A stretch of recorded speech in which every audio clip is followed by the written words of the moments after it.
പ്രിയമുള്ള മുഅ്മിനീങ്ങളെ, പവിത്രതകളേറെ നിറഞ്ഞ മുഹറം മാസം വിട പറയാൻ ഒരുങ്ങുകയാണ്. ശ്രേഷ്ഠതകൾ ഒരുപാടുള്ള സഫർ മാസം നമ്മളിലേക്ക് വരികയാണ്. ഉസ്താദേ, സഫർ മാസത്തിന് ശ്രേഷ്ഠതയുണ്ടോ?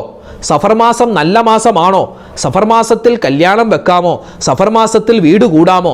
സഫർ മാസത്തിൽ പുതിയൊരു വാഹനം വാങ്ങാമോ? ഇനി ഇപ്പോഴേ ഒരുപാട് പേർക്ക് സംശയമായിരിക്കും. സഫർ മാസം നല്ല കാര്യങ്ങൾ ചെയ്യാൻ പറ്റുന്ന മാസമാണോ? വിശദമായി നമുക്കൊന്ന് പരിശോധിക്കാം. മാത്രമല്ല, ഇതാ വിട പറയാൻ ഒരുങ്ങുന്നു മുഹറം, കടന്നു വരുന്നു സഫർ. ഏതാനും മണിക്കൂറുകൾ എന്ന് മാത്രമേ നമുക്ക് പറയാനുള്ളൂ. ആ ഒരു സമയത്ത് ഇൻഷാ അല്ലാഹ് നമ്മൾ എന്തൊക്കെ കാര്യങ്ങളാണ് ഈ സഫർ മാസവുമായി ബന്ധപ്പെട്ട് അറിഞ്ഞിരിക്കേണ്ടത്, അതുപോലൊപ്പം തന്നെ നമ്മൾ ചെയ്യേണ്ട ചില കാര്യങ്ങൾ, പറയേണ്ട ചില ദിക്റുകൾ, അതോടൊപ്പം തന്നെ ഒരു കുഞ്ഞൻ സ്വലാത്ത്. ആഗ്രഹങ്ങൾ ഉള്ളവരാണ് നമ്മളെല്ലാവരും, അല്ലെ? ഒരുപാട് ആഗ്രഹങ്ങളുണ്ട്. ആഗ്രഹങ്ങളുടെ സഫലീകരണത്തിന് മുത്ത് റസൂൽ പഠിപ്പിച്ച ഒരു സ്വലാത്ത് നമുക്കൊന്ന് പഠിച്ചാലോ? മാത്രമല്ല, നിരവധി കാര്യങ്ങൾ നമ്മുടെ ജീവിതത്തിൽ ശ്രദ്ധിക്കേണ്ടതായ നിരവധി കാര്യങ്ങൾ ഇന്നത്തെ ക്ലാസ്സിൽ പറയുന്നുണ്ട്. അവസാനം വരെ കാണാൻ മറക്കല്ലേ, മറ്റുള്ളവർക്ക് എത്തിച്ചു കൊടുക്കാൻ വിട്ടുപോകണ്ട. അള്ളാഹു റബ്ബുൽ ഇസ്സത്ത് വിട പറഞ്ഞു പോകുന്ന ഈ മുഹറം മാസം നമുക്ക് അനുകൂലമാക്കട്ടെ. വരുന്ന സഫർ മാസത്തെ ഒരുപാട് ആദരിക്കാനും ബഹുമാനിക്കാനും അതിലൊക്കെ ഒരുപാട് നന്മകൾ ചെയ്യാനും അല്ലാഹു നമുക്ക് ഭാഗ്യം തരട്ടെ.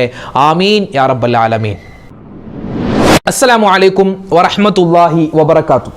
ബിസ്മില്ലാ വൽഹംദുലില്ലാ വസ്സലാത്തു വസ്സലാമു അലാ റസൂലില്ലാ വഅലാ ആലിഹി വസ്വഹ്ബിഹി അൽ ഫായിസീന അജ്മഈൻ. അമ്മാ ബഅദ്. ബഹുമാന സ്നേഹം നിറഞ്ഞ മുത്തു മുഅ്മിനീങ്ങളെ, അല്ലാഹു റബ്ബുൽ ഇസ്സത്ത് നമ്മളിൽ നിന്നും വിട പറയാൻ ഒരുങ്ങുകയാണ് ഈ മുഹറം മാസം. മുഹറം മാസം വിട പറയാൻ ഏതാനും മണിക്കൂറുകൾ മാത്രമാണുള്ളത് എന്ന് തന്നെ പറയണം. ഇന്ന് ദിവസങ്ങളായിട്ട് നമുക്ക് എണ്ണാനില്ല, ഏതാനും മണിക്കൂറുകൾ മാത്രമാണുള്ളത്. അൽഹംദുലില്ലാ, അല്ലാഹു റബ്ബുൽ ഇസ്സത്ത് ഈ പരിശുദ്ധമായ മുഹറം മാസത്തിൽ എത്രയോ നന്മകൾ നമ്മൾ ചെയ്തു, അല്ലേ? എത്രയോ നന്മകൾ ചെയ്തു. ആ മുഹറം മാസത്തെ നമ്മൾ സ്വീകരിച്ചു. അതിലൊരുപാട് നോമ്പുകൾ പിടിച്ചു, ദിക്ർ ഔറാദുകൾ പറഞ്ഞു, ഒരുപാട് വിശുദ്ധമായ ഖുർആൻ ഓതി, ഒരുപാട് സ്വതക്കകൾ കൊടുത്തു. ഇന്നും നോമ്പുള്ള ഒരുപാട് ഉമ്മമാരുണ്ട്, ഉപ്പമാരുണ്ട്. അൽഹംദുലില്ലാ, അല്ലാഹു റബ്ബുൽ ഇസ്സത്ത് പരിപൂർണമായി നമ്മൾ ചെയ്ത അമലുകളെല്ലാം സ്വീകരിക്കുമാറാവട്ടെ. ഇപ്രാവശ്യം ഹജ്ജിന് പോകാൻ വേണ്ടി കാത്തിരിക്കുന്ന ഒരുപാട് ഹാജിമാരുണ്ട്. അതുമായി ബന്ധപ്പെട്ട പേപ്പർ വർക്കുകൾ നീക്കുന്നു. അൽഹംദുലില്ലാ, അല്ലാഹു തആല ഇപ്രാവശ്യം ഹജ്ജിന് പോകാൻ ഒരുങ്ങുന്ന എല്ലാവർക്കും നല്ല ഖൈറായി ഹജ്ജും ഉംറയും സിയാറത്തൊക്കെ ചെയ്ത് മടങ്ങി വരാനുള്ള തൗഫീഖ് പടച്ചവൻ കൊടുക്കുമാറാവട്ടെ. അതുപോലെ തന്നെ ഇപ്പം നിലവിലെ ഉംറ ചെയ്യാൻ വേണ്ടി പോയിട്ടുള്ള, അല്ലെങ്കിൽ ഇനി വരുന്ന ദിവസങ്ങൾ ഉംറക്ക് പോകാനിരിക്കുന്ന പല ആളുകളുമുണ്ട്. അല്ലാഹു തആല അവരുടെയൊക്കെ യാത്രകളിൽ ഖൈറും ബറക്കത്തും കൊടുക്കട്ടെ. ആമീൻ യാ റബ്ബൽ ആലമീൻ. പ്രിയപ്പെട്ട മുത്തു മുഅ്മിനീങ്ങളെ, പരിശുദ്ധമായ മുഹറം മാസം നമ്മളോട് വിട പറയാൻ ഒരുങ്ങുകയാണ്. നമ്മളിലേക്ക് ഇസ്ലാമിക് കലണ്ടർ, അതായത് ഹിജറ കലണ്ടർ പ്രകാരം രണ്ടാമത്തെ മാസം അത് സഫർ മാസമാണ്. നമുക്കൊന്ന് ആദ്യം മാസങ്ങളെ ഒന്ന് എണ്ണിയാലോ? പലർക്കും മാസങ്ങളെ എണ്ണാൻ അറിയില്ല. ഒന്നാമത്തെ മാസം മുഹറം മാസമാണ്. ഇപ്പോൾ ജനുവരി, ഫെബ്രുവരി, March, April, May, June, July, August, September, October, November, December, അത് നമ്മൾ എണ്ണും, സ്പീഡിൽ എണ്ണും, അല്ലേ? എന്നാൽ അറബി എണ്ണാൻ പറഞ്ഞാലോ നമുക്ക് പലപ്പോഴും ഒരു തപ്പലും തടയലും വരും. മുഹറം, സഫർ, റബീഉൽ അവ്വൽ, റബീഉൽ ആഖിർ, ജമാദുൽ ഊല, ജമാദുൽ ഉഖ്റ, അതുപോലെ റജബ്, ശഅബാൻ, റമളാൻ, ശവ്വാൽ, ദുൽഖഅദ, ദുൽഹിജ്ജ, അങ്ങനെ 12 മാസം. അപ്പോൾ ഈ അറബിക് കലണ്ടർ പ്രകാരം രണ്ടാമത്തെ മാസമാണ് സഫർ മാസം. സഫർ എന്ന് കേൾക്കുമ്പോൾ തന്നെ, അല്ലെങ്കിൽ തന്നെ മുഹറം, സഫർ, അല്ലോ എൻ്റെ പൊന്നോ തൊട്ടേക്കല്ലേ, ഒന്നും ചെയ്യരുതേ, എന്തെങ്കിലും ചെയ്താൽ അത് മുടിഞ്ഞു പോകും, ഒന്നിനും കൊള്ളൂലാത്ത മാസം എന്നൊക്കെ പലരും ഇപ്പോൾ പറയാറില്ല. പണ്ട് മുമ്പൊക്കെ ഇങ്ങനെ പറയുമായിരുന്നു. അതുകൊണ്ട് തന്നെ സഫർ മാസം എന്ന് പറഞ്ഞാൽ ഒന്നിനും കൊള്ളാത്ത മാസമാണ്, എന്തോ അടച്ചാക്ഷേപിക്കേണ്ട മാസമാണ് എന്നൊക്കെ പറഞ്ഞ് പലരും സംശയം ചോദിച്ചു. അത് സഫർ മാസമല്ല, അപ്പം എന്തെങ്കിലും ചെയ്യാൻ പറ്റുമോ എന്ന് അങ്ങനെ ചോദിക്കുന്നതിന് അബദ്ധമാണ്. അങ്ങനെയില്ല, ഒരു മാസത്തിനും അങ്ങനെയില്ല. എല്ലാ മാസവും നല്ലതാണ്, എല്ലാ ദിവസങ്ങളും നല്ലതാണ്. സുബഹി നിസ്കാരം ഖളാ ആക്കാതെ നമ്മൾ നിസ്കരിക്കുന്ന ദിവസങ്ങൾ എല്ലാം നമുക്ക് നല്ലതാണ്. പിന്നെ ചില ദിവസങ്ങളൊന്ന് സൂക്ഷിക്കൽ നല്ലതാണെന്ന് നബി തങ്ങൾ സ്വല്ലല്ലാഹു അലൈഹി വസല്ലം തങ്ങളുടെ ഹദീസിലുമുണ്ട്. ആ ദിവസങ്ങളൊന്ന് സൂക്ഷിക്കൽ നല്ലതാണ് എന്നുള്ള, അല്ലാതെ അന്നത്തെ ദിവസം ഒന്നും ചെയ്യാൻ പാടില്ല എന്നൊരു അർത്ഥമില്ല. അപ്പോൾ നമ്മൾ വരുന്നത് ഇൻഷാ അല്ലാഹ് അൽഹംദുലില്ലാ പരിശുദ്ധമായ സഫർ മാസത്തിലേക്ക് കടക്കാൻ ഒരുങ്ങുകയാണ്. മുഹറം മാസം വിട പറയാൻ ഒരുങ്ങുകയാണ്. അല്ലാഹു റബ്ബുൽ ഇസ്സത്ത് എല്ലാ വിധത്തിലുള്ള നിഅമത്തും ബറക്കത്തും നമ്മുടെയൊക്കെ ജീവിതത്തിൽ നൽകി അനുഗ്രഹിക്കുമാറാവട്ടെ. നമ്മളൊരു കാര്യം ചെയ്യുമ്പോൾ അത് നീയത്തോടു കൂടി ചെയ്താൽ നമുക്ക് പ്രതിഫലമുണ്ട്. ഇപ്പോൾ ഉമ്മമാര് വീട്ടിൽ ഭക്ഷണം പാചകം ചെയ്യുന്നു, അല്ലെ? മീൻ മുറിക്കുന്നു, അതുപോലെ തന്നെ ഇറച്ചി നിങ്ങൾ കറി വെക്കുന്നു, അതുപോലെ തന്നെ പച്ചക്കറി അരിയുന്നു, വീട് വൃത്തിയാക്കുന്നു, അടിച്ചു തുറക്കുന്നു, എന്തെല്ലാം ജോലികൾ ചെയ്യുന്നുണ്ട്.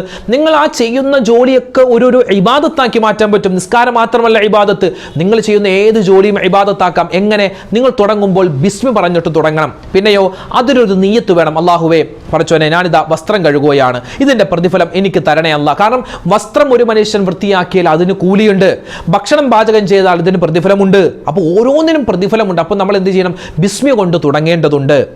ബിസ്മി കൊണ്ട് തുടങ്ങുന്ന കാര്യത്തിനൊക്കെ ബറക്കത്തുണ്ട്. അപ്പോൾ അൽഹംദുലില്ലാ, പരിശുദ്ധമായ മുഹറം മാസം വിട പറഞ്ഞ് സഫർ ഇതാ വരികയാണ്. നമ്മൾ കരുതിയിരിക്കുക, നല്ല റാഹത്തോടെ സന്തോഷത്തോടെ സഫർ മാസത്തെ നമ്മൾ സ്വീകരിക്കുക.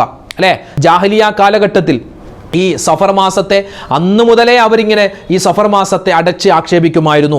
സഫർ എന്ന് പറഞ്ഞാൽ അതിൻ്റെ അർത്ഥം എന്താണ്? കാലിയാക്കുക, മാറ്റിവെക്കുക, ഒഴിവാക്കുക എന്നൊക്കെയാണ്. ജാഹിലിയ കാലത്ത്, പണ്ടുള്ള കാലത്ത് സഫർ മാസം വരുമ്പോൾ ചിലരുടെ വീട് കൊള്ളയടിക്കും. ആളുകൾ മറ്റുള്ളവരുടെ വീട് കൊള്ളയടിക്കും. അതുകൊണ്ട് തന്നെ വീട്ടു സാധനങ്ങൾ ഒഴിവാക്കി വെക്കുമായിരുന്നു ഇവർ. സഫർ മാസമായാൽ അന്നത്തെ അറബികൾ എന്ത് ചെയ്യും? മറ്റുള്ളവരുടെ വീട്ടിൽ പോയിട്ട് സാധനങ്ങളൊക്കെ കവർച്ച ചെയ്യും, മോഷണം നടത്തും. അപ്പോൾ അങ്ങനെ ഒരു അവസ്ഥ ഉണ്ടാവാതിരിക്കാൻ ആളുകൾ എന്ത് ചെയ്യും? അവരുടെ വീട്ടു സാധനങ്ങളൊക്കെ ഒളിപ്പിച്ചു വെക്കുമായിരുന്നു, വീട്ടിൽ നിന്നും മാറ്റി വെക്കുമായിരുന്നു. അതുകൊണ്ടാണ് ഇങ്ങനെ ഒരു പേര് ഈ മാസത്തിൽ വരാനുള്ള കാരണമെന്ന് മഹത്തുക്കൾ പറയുന്നുണ്ട്. പിന്നെയോ നബി സല്ലല്ലാഹു അലൈഹി വസല്ലമ തങ്ങൾ പറയുന്നു, സഫർ മാസത്തിന് ഒരു കുഴപ്പമില്ല. നബി തങ്ങളോടും സഹാബിമാർ ചോദിച്ചിട്ടുണ്ട്, നബിയെ, ഇങ്ങനെ ഈ സഫർ മാസത്തിന് എന്തെങ്കിലും കുഴപ്പമൊക്കെ ഉണ്ടോ? നമ്മളിൽ പലരും ചോദിക്കുന്നത് പോലെ അന്ന് വീട് വെക്കാമോ, വീട് കട്ടിള വെക്കാമോ, അങ്ങനെ ചെയ്യാമോ, ഇങ്ങനെ ചെയ്യാമോ എന്നൊക്കെ ചോദിക്കാറുണ്ട് അല്ലേ? ഒരു കുഴപ്പമില്ല. സഫർ എന്ന് പറഞ്ഞാൽ ഒരു സുന്ദരമായ മാസമാണ്. നബി തങ്ങൾ പറയുന്നു, വലാ തീറത്ത വലാ ഹാമത്ത വലാ അദുവ വലാ സഫറ. നബിതങ്ങളുടെ ഹദീസിൽ കാണാം, പക്ഷിശാസ്ത്രം അതില്ല, പകർച്ചവ്യാധി സ്വയം പകരില്ല. അതുപോലെ തന്നെ എന്താണ്? സഫർ മാസത്തിന് ഒരു കുഴപ്പവും ഇല്ല എന്ന്. സഫർ മാസത്തിന് ഒരു കുഴപ്പവുമില്ല. ജാഹിലിയ കാലഘട്ടത്തിൽ ഒരു അറബികളെ ആകമാനം ഒരുപാട് ആളുകൾ മരണപ്പെട്ട ഒരു പ്ലേഗ് പടർന്നു പിടിച്ചിരുന്നു. ആ പ്ലേഗ് പടർന്നു പിടിച്ചിട്ട് ഒരുപാട് പേര് മരണപ്പെട്ടു. അതൊരു സഫർ മാസത്തിലായിരുന്നു. അപ്പോൾ ഈ സഫർ മാസം ആയതുകൊണ്ടാണ്, സഫറിലാണ് ഈ പ്ലേഗ് രോഗം ബാധിക്കുക എന്നുള്ളൊരു അന്ധവിശ്വാസം അന്നുള്ള ആളുകൾക്കുണ്ടായിരുന്നു എന്നാണ്. പിന്നെ പലരും ചോദിക്കുന്നു, സഫർ മാസം നെഹ്സല്ലേ? എന്തുട്ട് നെഹ്സല്ല. സഫർ മാസത്തിൽ ചില ദിവസം, സഫർ എന്നല്ല, അത് ഏത് അറബി മാസമാണെങ്കിലും ഒടുവിലത്തെ ബുധനാഴ്ച ഒന്ന് സൂക്ഷിക്കണമെന്ന് നബി തങ്ങളുടെ ഹദീസ് ഉണ്ടല്ലോ. സഫർ മാസം എല്ലാ ദിവസവും നല്ലതാണ്. ചില ദിവസങ്ങൾ ഒന്ന് സൂക്ഷിച്ചാൽ മാത്രം മതി. അത് ഇൻഷാ അല്ലാഹ് നമുക്ക് മറ്റൊരവസരത്തിൽ പറയാം, വിശദമായിട്ട് വരുന്ന ദിവസങ്ങളിൽ നമുക്ക് പറയാം. സഫർ മാസം മൊത്തത്തിൽ അങ്ങോട്ട് അടച്ച് ആക്ഷേപിക്കുന്ന ഒരു സ്വഭാവം നമ്മളിൽ ഉണ്ടാവാൻ പാടില്ല.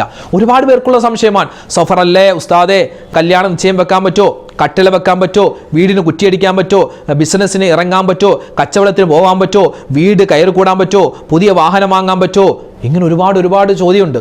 അതിലൊന്നും ഒരു കുഴപ്പമില്ല. ബിസ്മില്ലാഹി തവക്കൽതു അലല്ലാഹ് വലാ ഹൗല വലാ ഖുവത ഇല്ലാ ബില്ലാഹ്. ആ ദിക്ർ മുറുകെ പിടിക്കാം. സുബ്ഹി നമസ്കാരം ജമാഅത്തോടു കൂടി നിസ്കരിക്കുന്ന ഒരു മനുഷ്യൻ, അവനിക്ക് ഒരു തരത്തിലുള്ള നഹ്സ് ഉണ്ടാവില്ല. പിന്നെയോ ബിസ്മില്ലാഹില്ലദീ ലാ യദുറു മഅസ്മിഹി ഷൈഉൻ ഫിൽ അർളി വലാ ഫിസ് സമാഇ വഹുവസ് സമീഉൽ അലീം. ആ ദിക്ർ നമുക്കറിയാമല്ലോ. അഊദു ബികലിമാത്തില്ലാഹി താമ്മാതി മിൻ ശർരി മാ ഖലഖ്. ആ ദിക്ർ നമുക്കറിയാമല്ലോ. ഈ ദിക്ർ മുറുകെ പിടിച്ചോ. നമുക്ക് ഒരു ഇടങ്ങേറുണ്ടാവൂല. ഇനി അപ്പോൾ സഫർ മാസത്തിൻ്റെ ഈ സഫർ മാസം എന്ന് പറഞ്ഞാൽ ഒരുപാട് പ്രത്യേകത ഉണ്ടെന്ന് നമ്മൾ പറഞ്ഞല്ലോ. ഒന്നിനും കൊള്ളാത്ത മാസമൊന്നുമല്ല. നബി സല്ലല്ലാഹു അലൈഹി വസല്ലമ തങ്ങളും ഖദീജ ബീവിയും തമ്മിലുള്ള വിവാഹം നടന്നത് ഒരു അഭിപ്രായത്തിൽ സഫർ മാസത്തിലാണ്. ഫാത്തിമ ബീവിയും അലിയാര് തങ്ങളും തമ്മിലുള്ള കല്യാണം നടന്നത് ഒരു അഭിപ്രായത്തിൽ ഈ മാസത്തിലാണ്. നബി സല്ലല്ലാഹു അലൈഹി വസല്ലമ തങ്ങൾ സൈനബ ബീവിയെ കല്യാണം കഴിച്ചത് ഒരു അഭിപ്രായത്തിൽ ഈ സഫർ മാസത്തിലാണ്. നബി തങ്ങൾ സല്ലല്ലാഹു അലൈഹി വസല്ലമ തങ്ങളെ മദീനയിലുള്ള ആളുകൾ സ്വീകരിച്ചത് സഫർ മാസത്തിലാണ്. നബി തങ്ങൾ ഹിജ്റ പുറപ്പെട്ടത് സഫർ മാസത്തിലാണ്. ജൂതന്മാരുമായിട്ടുള്ള യുദ്ധം അത് സഫർ മാസത്തിലാണ്. അതിൽ വിജയിച്ചു നബി തങ്ങൾ. റോമക്കാരുമായിട്ടുള്ള യുദ്ധം അതും സഫർ മാസത്തിലാണ്. ഇങ്ങനെ ഒരുപാട് ഇസ്ലാമിന് നബി തങ്ങളുടെ ജീവിതത്തിലൊക്കെ ഒരുപാട് സംഭവങ്ങളൊക്കെ ഉണ്ടായത് സഫർ മാസത്തിൽ. അപ്പോൾ സഫർ മാസത്തിൽ അങ്ങനെ കുഴപ്പമൊന്നുമില്ല. മൊത്തം അതിനങ്ങോട്ട് അടച്ച് ആക്ഷേപിക്കുന്ന ഒരു സ്വഭാവം നമുക്കുണ്ടാവാൻ പാടില്ല കേട്ടോ. അപ്പോൾ സഫർ മാസം വരുന്നു, ഒരുങ്ങി വെക്കുക. എങ്ങനെ? നല്ല നീയത്തോടു കൂടി ഇൻഷാ അല്ലാഹ് സഫർ മാസം, പുതിയൊരു മാസം, നിസ്കാരം ഞാൻ കൃത്യമാക്കും. അതുപോലെ തന്നെ ദിക്ർ ഔറാദുകൾ, ഒരുപാട് ദിക്റുകൾ നമുക്ക് പറയാം അല്ലേ? അത് സഫർ ആവാൻ കാത്തിരിക്കേണ്ട. ഇപ്പോഴേ പറഞ്ഞു, സുബ്ഹാനല്ലാഹി വൽഹംദുലില്ലാഹി വലാ ഇലാഹ ഇല്ലല്ലാഹു വല്ലാഹു അക്ബർ വലാ ഹൗല വലാ ഖുവത ഇല്ലാ ബില്ലാഹിൽ അലിയിൽ അദീം. അതുപോലെ തന്നെ സുബ്ഹാനല്ലാഹ് അൽഹംദുലില്ലാഹ് അല്ലാഹു അക്ബർ, അത് നമ്മൾ കൂട്ടി പറയും. സുബ്ഹാനല്ലാഹി വൽഹംദുലില്ലാഹി വലാ ഇലാഹ ഇല്ലല്ലാഹു വല്ലാഹു അക്ബർ വലാ ഹൗല വലാ ഖുവത ഇല്ലാ ബില്ലാഹിൽ അലിയിൽ അദീം. അതോടൊപ്പം തന്നെ സുബ്ഹാനല്ലാഹി വബിഹംദിഹി സുബ്ഹാനല്ലാഹിൽ അദീം വബിഹംദിഹി അസ്തഗ്ഫിറുല്ലാഹ്. അതുപോലെ പിന്നെ നമ്മൾ നേരത്തെ പറഞ്ഞ ബിസ്മില്ലാഹില്ലദീ ലാ യദുറു മഅസ്മിഹി ഷൈഉൻ ഫിൽ അർളി വലാ ഫിസ് സമാഇ വഹുവസ് സമീഉൽ അലീം. ആ ദിക്ർ മറന്നു പോവണ്ട. അഊദു ബികലിമാത്തില്ലാഹി താമ്മാതി മിൻ ശർരി മാ ഖലഖ്. ആ ദിക്ർ മറന്നു പോവണ്ട. പിന്നെയോ ഏറ്റവും വലിയ ഒരു ദിക്ർ ഞാൻ പറഞ്ഞു തരാം. എപ്പോഴും നമ്മൾ ദ്വാരക്കണം. യാദൽ ജലാലി വൽ ഇക്റാം അമിത്നാ അലാ ദീനിൽ ഇസ്ലാം. ഒരിക്കലും ഒഴിവാക്കാൻ പാടില്ലാത്തൊരു ദുആയാണ്. അള്ളാഹുവിന്റെ ഇസ്മ ചേർത്തിട്ട് പറയുന്ന ഒരു ദുആയാണത്. യാദൽ ജലാലി വൽ ഇക്റാം അമിത്നാ അലാ ദീനിൽ ഇസ്ലാം. അത് സഫർ മാസത്തിൽ അധികരിപ്പിക്കുക മാത്രമല്ല, എല്ലാ ദിവസവും, ഇനിയുള്ള എല്ലാ ദിവസവും നമ്മൾ പറഞ്ഞു യാദൽ ജലാലി വൽ ഇക്റാം, ഉന്നതനായ പവിത്രതയുള്ള എല്ലാത്തിനും ഉടമസ്ഥനായ എല്ലാ കാര്യങ്ങളും ചെയ്തെടുക്കാൻ പറ്റുന്ന റബ്ബേ അമിത്നാ അലാ ദീനിൽ ഇസ്ലാം, പരിശുദ്ധമായ ദീനിൽ ഞങ്ങളെ നീ മരിപ്പിക്കണേ അല്ലാഹ്. മരിക്കുന്ന സമയത്ത് ഈമാൻ സലാമത്തായി മരിപ്പിക്കണേ അല്ലാഹ്. വല്ലാത്തൊരു ദുആയാണത്. യാദൽ ജലാലി വൽ ഇക്റാം അമിത്നാ അലാ ദീനിൽ ഇസ്ലാം. അത് പറയണം, ഒരുപാട് വട്ടം അത് ദിക്ർ പറയണം. അത് വല്ലാത്തൊരു ശ്രേഷ്ഠതയുള്ളൊരു വാക്കാണ്. മാത്രമല്ല സ്വലാത്ത് അധികരിപ്പിക്കുക. അതുകൊണ്ട് സ്വലാത്ത് അധികരിപ്പിക്കുക. ഏത് സ്വലാത്ത്? ഒരു സ്വലാത്ത് പറഞ്ഞു തരാം. ആഗ്രഹ സഫലീകരണത്തിന് വേണ്ടി നമുക്ക് ചൊല്ലാൻ പറ്റുന്ന ഒരു സ്വലാത്താണ്. ആഗ്രഹ സഫലീകരണത്തിന് വേണ്ടി, നല്ല ജോലി, അല്ലേ, നല്ല ജോലി കിട്ടാൻ, ഉള്ള ജോലിയിൽ ബറക്കത്തുണ്ടാവാൻ, കുടുംബത്തിൽ ഐശ്വര്യമുണ്ടാവാൻ, സമാധാനമുണ്ടാവാൻ, സ്വസ്ഥതയുണ്ടാവാൻ, മക്കൾ സ്വാലിഹീങ്ങളാവാൻ, രോഗങ്ങൾ മാറാൻ, അപകടങ്ങൾ മാറാൻ, കടങ്ങൾ മാറി നല്ല ഖൈറായ ജീവിതമുണ്ടാവാൻ, മാനസികമായ പ്രയാസങ്ങൾ മാറാൻ. നബി സല്ലല്ലാഹു അലൈഹി വസല്ലം തങ്ങൾ പറഞ്ഞല്ലോ, മൻ സ്വല്ലാ അലയ്യ ഫിൽ യൗമി മിഅത മറ ഖലല്ലാഹു ലഹു മിഅത ഹാജ. ഒരു മനുഷ്യൻ ഒരു ദിവസം 100 സ്വലാത്ത് വീതം ചൊല്ലിയാൽ അവന്റെ 100 ആവശ്യങ്ങൾ അല്ലാഹു തആല പൂർത്തിയാക്കി കൊടുക്കും. 70 മിനൽ ആഖിറ വ 30 ഫി ദുനിയ. 70 അവന്റെ ആവശ്യങ്ങൾ ആഖിറത്തിൽ ആവശ്യങ്ങളാണെങ്കിൽ 30 ആവശ്യങ്ങൾ ദുനിയാവിൽ തന്നെ അല്ലാഹു തആല അവനിക്ക് ആഗ്രഹങ്ങൾ സഫലീകരിച്ചു കൊടുക്കും. അപ്പോൾ ഇൻഷാ അല്ലാഹ് ഒരു സ്വലാത്ത് പഠിച്ചാലോ? ഏതാണ് ആ സ്വലാത്ത്?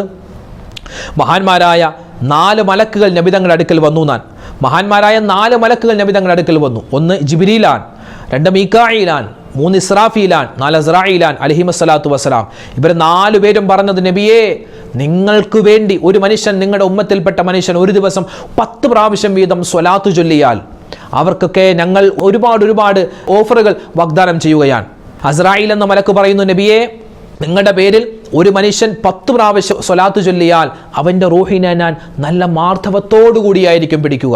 വേദന കുറച്ച് ഞാൻ റൂഹിനെ പിടിക്കും, ആത്മാവിനെ പിടിക്കും, മരണവേദന കുറയും. ജിബ്രീൽ എന്ന മലക്ക് പറഞ്ഞു, നബിയെ, അവൻ്റെ കയ്യും പിടിച്ച് ഞാൻ സ്വർഗത്തിലേക്ക് ഓടുമെന്നാണ് സിറാത്ത് പാലത്തിലൂടെ. 3-ാമത്തെ മലക്ക് മഹാനായ ഇസ്രാഫീൽ എന്ന മലക്ക് പറഞ്ഞു, നബിയെ, അവർക്ക് ഞാൻ എന്ത് ചെയ്യുമെന്നറിയോ? അള്ളാഹുവിൻ്റെ മുമ്പിൽ പോയി സുജൂദ് ചെയ്തിട്ട് അവർ ഞാൻ സ്വർഗത്തിലേക്ക് പറഞ്ഞു വിടും. പിന്നെയോ മീകായിൽ എന്ന മലക്ക് പറയുന്നുണ്ട്, നബിയെ, നിങ്ങൾക്ക് വേണ്ടിയുള്ള സ്വലാത്ത് ഒരു ദിവസം 10 പ്രാവശ്യം ചൊല്ലിയാൽ ഞാൻ എന്ത് ചെയ്യും? ഹൗദുൽ കൗസർ അവനിക്ക് ഞാൻ എൻ്റെ കൈകൾ കൊണ്ട് കൊടുക്കുമെന്നാണ്. ഇങ്ങനെ 4 മലക്കുകൾ സാക്ഷിയാണ്. സ്വലാത്ത് ചൊല്ലിയാൽ നമുക്ക് കിട്ടുന്ന ഗുണം അവർ വിവരിച്ചു തരുകയാണ്. അപ്പോൾ ഇന്നൊരു സ്വലാത്ത് പഠിക്കാം. ഒരുപാട് നേട്ടങ്ങൾ, നമ്മുടെ ആവശ്യങ്ങൾ പൂർത്തിയാക്കി കിട്ടാൻ, നമ്മുടെ മുറാദുകൾ ഹാസിലാവാൻ, നമ്മുടെ വിഷമ പ്രയാസങ്ങൾ മാറാൻ. ഇപ്പോൾ സഫർ വരികയാണ്, മുഹറം വിട പറയുകയാണ്. ഈ സമയത്തേക്ക് നമുക്ക് ചൊല്ലാൻ പറ്റിയൊരു സ്വലാത്താണ്, ചെറിയൊരു സ്വലാത്ത്. ഏതാണ് ആ സ്വലാത്ത്? സ്ക്രീനിൽ കാണാം. അല്ലാഹുമ്മ സ്വല്ലി അലാ സയ്യിദിനാ മുഹമ്മദിൻ വഅലാ ആലി സയ്യിദിനാ മുഹമ്മദ് വബാരിക് വസല്ലിം അലൈഹി. വളരെ സിമ്പിളാണ്. അങ്ങനെ അല്ലാഹുമ്മ സ്വല്ലി അലാ സയ്യിദിനാ മുഹമ്മദിൻ വഅലാ ആലി സയ്യിദിനാ മുഹമ്മദ് വബാരിക് വസല്ലിം അലൈഹി. വളരെ സിമ്പിൾ. ഒന്നുകൂടെ, അല്ലാഹുമ്മ സ്വല്ലി അലാ സയ്യിദിനാ മുഹമ്മദിൻ വഅലാ ആലി സയ്യിദിനാ മുഹമ്മദിൻ വബാരിക് വസല്ലിം അലൈഹി. വളരെ എളുപ്പമുള്ള സ്വലാത്ത്. ഈ സ്വലാത്ത് പഠിച്ചു വെച്ചോ, ഒരുപാട് നേട്ടങ്ങൾ നമുക്ക് കിട്ടും. 10 പ്രാവശ്യമെങ്കിലും ഇൻഷാ അല്ലാഹ് ഒരു ദിവസം ചൊല്ലാൻ ശ്രമിക്കുക. 100 അല്ലെങ്കിൽ 300 ചൊല്ലലാണ് ഏറ്റവും പുണ്യമുള്ള ഒരു കാര്യം. സ്വലാത്ത് എത്ര കുറഞ്ഞു പോയാലും കുഴപ്പമില്ല, കൂട്ടി നമ്മൾ ചൊല്ലാൻ ശ്രമിക്കുക. ഓരോ ദിവസവും സ്വലാത്ത് ചൊല്ലുന്നതിൻ്റെ എണ്ണം വർദ്ധിപ്പിക്കുക. അത്രമാത്രം മുത്ത് നബിയോട് നമുക്ക് ഇഷ്ടമുണ്ടാകും. അല്ലാഹു തആല നമുക്ക് ഒരുപാട് അനുഗ്രഹങ്ങൾ തരും. മാത്രമല്ല എല്ലാത്തിനും ഉപരിയായി ദുനിയാവും ആഖിറവും ഒക്കെ വിജയിക്കുന്ന ഒരു അവസ്ഥ അല്ലാഹു തആല നമുക്ക് തരുമെന്നാണ്. അപ്പോൾ ഈ സ്വലാത്ത് മറന്നു പോവണ്ട. പരിശുദ്ധമായ സഫർ മാസം വരുന്നു. നമ്മളോട് മുഹറം മാസം വിട പറയാൻ ഒരുങ്ങുന്നു. നമ്മൾ എന്ത് ചെയ്യുക? മുഹറം മാസം ഇതാ വിട പറയുന്നു. റബ്ബേ, നല്ലവണ്ണം ദുആ ചെയ്യുക. അല്ലാഹുവേ, ഈ മാസത്തിൽ ഒരുപാട് നന്മ ചെയ്തു, ഒരുപാട് സൽക്കർമ്മങ്ങൾ ചെയ്തിട്ടുണ്ട്. അതൊക്കെ സ്വീകരിക്കുമോ ഇല്ലയോ എന്ന് ഞങ്ങൾക്കറിയില്ല. അല്ലാഹുവേ, നീ സ്വീകരിക്കണേ അല്ലാ, നീ കബൂലാക്കണേ റബ്ബേ എന്ന് നല്ല ആത്മാർത്ഥമായിട്ട് നമ്മൾ ദുആ ചെയ്യുക. നല്ലവണ്ണം ദ്വാരക്കുക. ആ ദ്വായിൽ ഒരു 5 ദ്വാ ഞാൻ പറഞ്ഞിട്ടുണ്ടല്ലോ, പലപ്പോഴും നമ്മുടെ വീഡിയോയിലും പറയാറുണ്ട്. ഒന്ന്, റബ്ബനാ വലംനാ അൻഫുസനാ വഇല്ലം തഗ്ഫിർ ലനാ വതർഹംനാ ലനകൂനന്ന മിനൽ ഖാസിരീൻ. രണ്ടാമത്തെ ദുആ, റബ്ബനാ ആതിനാ ഫിദ് ദുനിയാ ഹസനതൻ വഫിൽ ആഖിറതി ഹസനതൻ വഖിനാ അദാബന്നാർ. മൂന്നാമത്തെ ദുആ, റബ്ബനാ ഹബ് ലനാ മിൻ അസ്വാജിനാ വദുർരിയാതിനാ ഖുറത അയുനിൻ വജഅൽനാ ലിൽ മുത്തഖീന ഇമാമാ. അതുപോലെ മറ്റൊരു ദുആ റബ്ബിർഹംഹുമാ കമാ റബ്ബയാനി സഗീറ. പിന്നെ അഞ്ചാമത്തെ ദുആ അല്ലാഹുമ്മ ഗഫിർ ലിൽ മുഅ്മിനീന വൽ മുഅ്മിനാത്ത് വൽ മുസ്ലിമീന വൽ മുസ്ലിമാത്ത്. ഈ 5 ദുആയും ഏത് സമയത്തും നമ്മൾ മറക്കാൻ പാടില്ലാത്ത ദുആകളാണ്. ഒരുപാട് നേട്ടങ്ങൾ നമുക്ക് ദുനിയാവിലും ആഖിറത്തിലും നേടിത്തരുന്ന ദുആകളാണ്. അപ്പോൾ ഏകദേശം കാര്യങ്ങളൊക്കെ മനസ്സിലായില്ലേ? സഫർ മാസം അതിനൊന്നും ഒരു കുഴപ്പമില്ല. പിന്നെ നമ്മൾ സഫർ മാസത്തിൽ മാത്രമല്ല ഏത് മാസമാണെങ്കിലും മുറുകെ പിടിക്കേണ്ട ചില ദിക്റുകൾ നാം പറഞ്ഞു തന്നിട്ടുണ്ട്. പിന്നെ ഒരു സ്വലാത്തിൽ നിന്ന് നാം പഠിച്ചു. അതുപോലെ തന്നെ അള്ളാഹുവിൻ്റെ ഇസ്മ അടങ്ങിയ ഒരു ദുആ നമ്മൾ പഠിച്ചു. അതൊക്കെ ഇൻഷാ അല്ലാഹ് പരമാവധി അധികരിപ്പിക്കുക. അള്ളാഹു റബ്ബുൽ ഇസ്സത്ത് വിട പറഞ്ഞു പോകുന്ന ഈ മുഹറം മാസത്തെ നമ്മളിൽ നിന്നും സ്വീകരിക്കട്ടെ. വരാനിരിക്കുന്ന സഫർ മാസത്തെ നല്ല രൂപത്തിൽ സ്വീകരിക്കാൻ അള്ളാഹു നമുക്ക് തൗഫീഖ് തരട്ടെ. ആമീൻ ആമീൻ യാ റബ്ബൽ ആലമീൻ. ഒരുപാട് ആളുകൾ ദുആ വസിയത്ത് പറഞ്ഞിട്ടുണ്ട്, കമൻറ്റിലൂടെയും അല്ലാതെയൊക്കെ. അള്ളാഹു റബ്ബുൽ ഇസ്സത്ത് ആരൊക്കെ എന്തൊക്കെ ദുആ വസിയത്ത് പറഞ്ഞു, അള്ളാഹു അവരുടെയും നമ്മുടെയൊക്കെ മനസ്സിലുള്ള എല്ലാ നല്ല ഉദ്ദേശങ്ങളും സഫലീകരിക്കട്ടെ. എല്ലാ വിഷമങ്ങളും അള്ളാഹു തആല മാറ്റിത്തരട്ടെ. ഖൈറും ബറക്കത്തും നമ്മുടെ ജീവിതത്തിൽ നൽകട്ടെ. ആമീൻ ആമീൻ യാ റബ്ബൽ ആലമീൻ. അസ്സലാമു അലൈക്കും വറഹ്മത്തുള്ളാഹി തആല വബറകാതുഹു.